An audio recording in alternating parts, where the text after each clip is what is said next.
आपण जाणार आहोत नंदनकानन झूलॉजिकल पार्क भुवनेश्वर येथे. चला तर जाऊया. भुवनेश्वर स्टेशनजवळ ग्रँड इम्पिरियल हॉटेलमध्ये आम्ही रूम बुक करून घेतली. आवरल्यानंतर लगेच गेलो नाश्ता करायला. सकाळी 11 वाजता चांगलीच भूक लागली असली आम्ही हॉटेलजवळ असणारी प्रसिद्ध बिर्याणी खाऊन घेतली. ही अशोकनगरमधील एकदम फेमस व्हेज बिर्याणी आहे. बिर्याणी खाऊन झाल्यानंतर चाललो आम्ही पुढच्या प्रवासाला.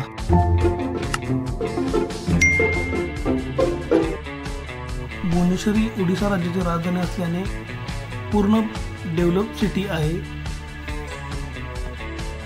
या सिटीमध्ये फिरण्यासाठी आपल्याला मो बसचा या ॲपवरून आपल्याला बस बुक करावी लागते किंवा मो बस हे ॲप डाउनलोड करून मोबाईलमध्ये आपण प्रवासासाठी तिकीट बुक करू शकता. मला या रूटचे टाईम टेबल माहीत असल्याने आम्ही प्रायव्हेट बसनेच जाण्याचे ठरवले. अशोकनगरमधून झूलॉजिकल पार्क हे फक्त अर्ध्या तासाचा रोड होता व हा ते 15 किलोमीटर अंतरावर होते.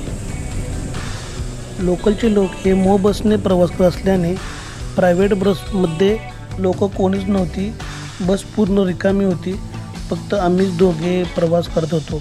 नंतर पुढे सर्व स्टॉप झाल्यानंतर बऱ्यापैकी बस भरलेली होती. अर्ध्या तासाने आम्ही पार्कच्या जवळच्या स्टॉपवर उतरलो. हे आहे नंदनकानन झूलॉजिकल पार्क शेजारी असणारे नंदनकानन वॉटर पार्क.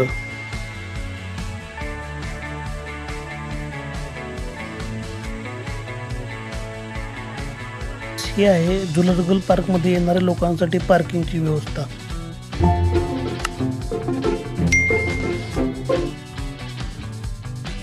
नंदनकानन पार्कमध्ये आल्यानंतर आपल्याला तिकीट काढावे लागते. हे आहे तिकीट दर. तर एक प्रति व्यक्ती 50 रुपये आहे. तसेच आपल्याला माहितीसाठी स्पेशल गाईड घ्यावा लागतो. नंदनकानन प्राणी संग्रहालय हे भारतातील एक प्रमुख प्राणी संग्रहालय आहे. देशातील इतर प्राणी संग्रहालयाप्रमाणे नंदनकानन हे अगदी जंगलाच्या आत बांधले गेलेले आहे. नंदनकानन हे ओडिशा राज्याची भुवनेश्वरपासून 15 किलोमीटर अंतरावर आहे व भुवनेश्वर रेल्वे स्टेशनपासून 18 किलोमीटर अंतरावर आहे आणि बिजू पटनायक आंतरराष्ट्रीय विमानतळापासून हे 20 किलोमीटर अंतरावर आहे. नंदनकानन उद्यान हे 437 हेक्टरमध्ये उभारलेले आहे.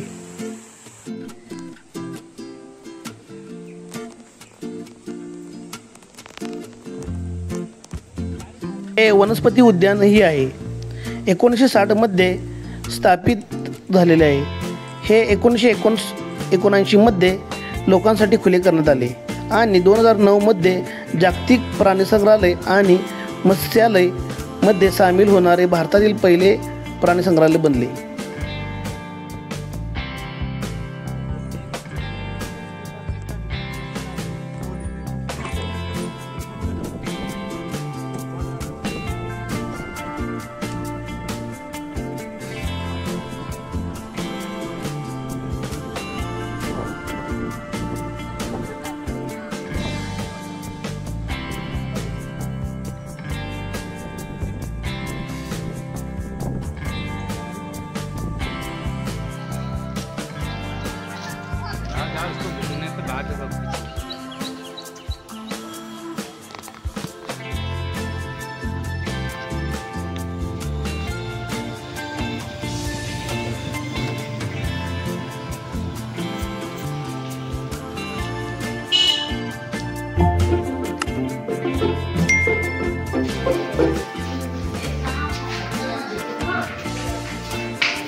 ऊपर सॉलिड होता है स्प्रे करते हैं पानी पीने ये सब को स्प्रे होता है हां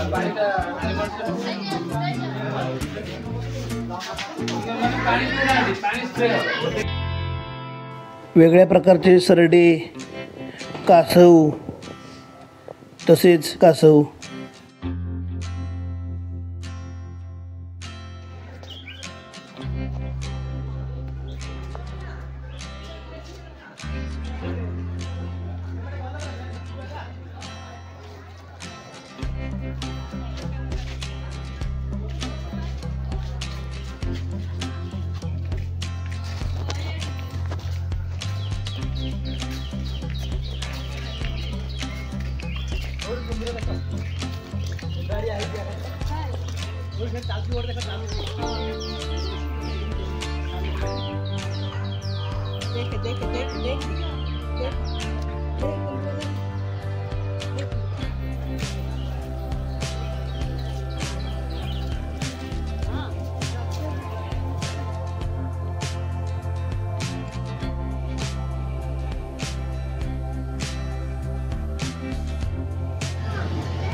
मगर मगर आहे।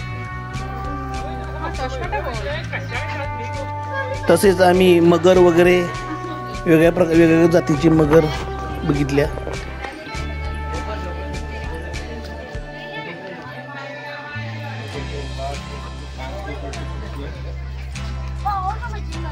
आम्ही घेतलेला सीनियर गाईडला पर हेड 300 रुपये प्रमाणे आम्ही पैसे दिले। तसेच गाईडने आम्हाला बऱ्यापैकी माहिती दिली। इथे आहे हिप्पोपोटामस, तो स्लीपिंग मोड मध्ये आहे।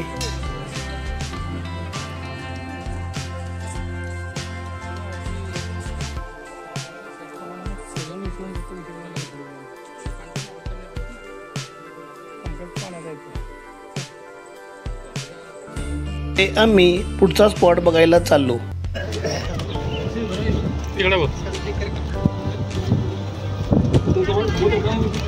पार्कमध्ये फिरण्यासाठी आपल्याला अशा प्रकारचे वाहनांची व्यवस्था केलेली आहे। याचे आपल्याकडून चार्जेस घेतले जातात।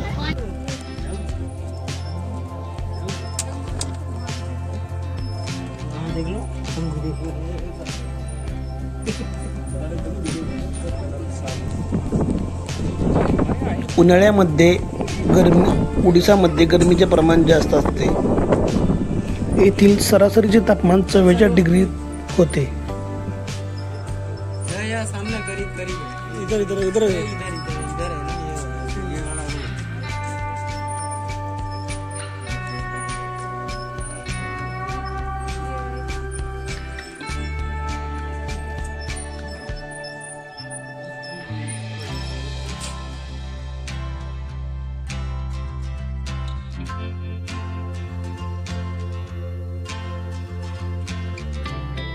या उद्यानामध्ये भारतीय प्रजातीचे लाल रंगाचे वाघ आहेत।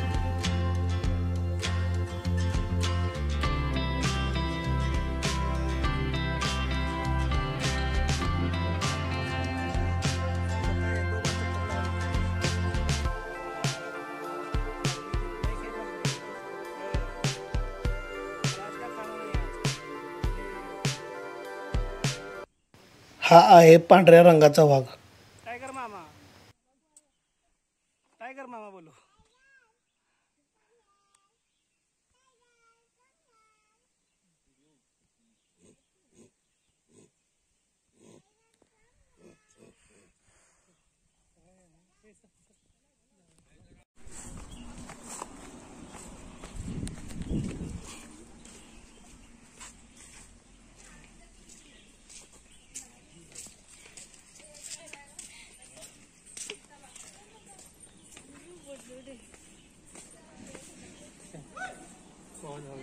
ये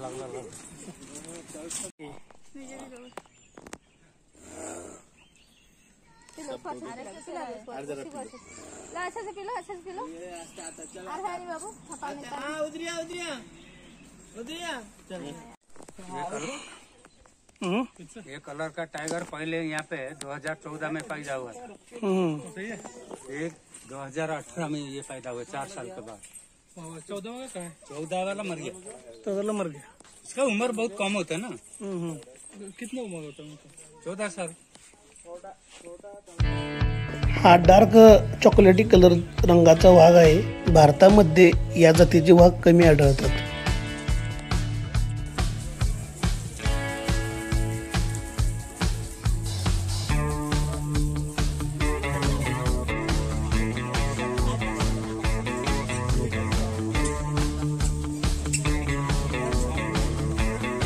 का बरं?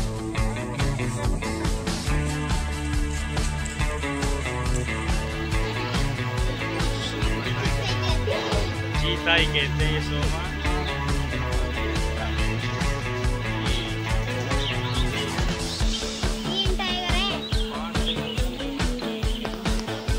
चलो आ जाओ।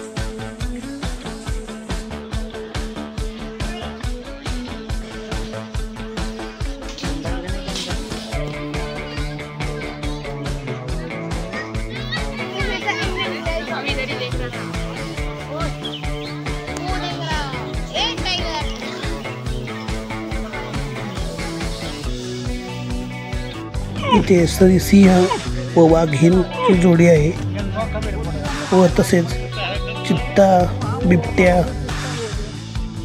असे अनेक प्रकारचे प्राणी आहेत।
हे आहे भारतीय जातीचे अस्वल।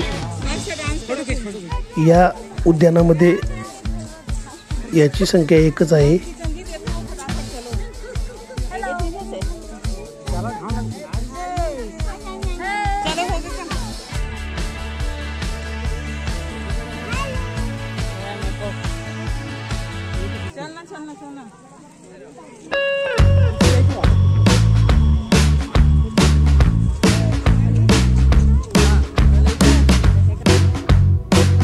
हे आहेत उद्यानामध्ये काढलेले काही फोटो।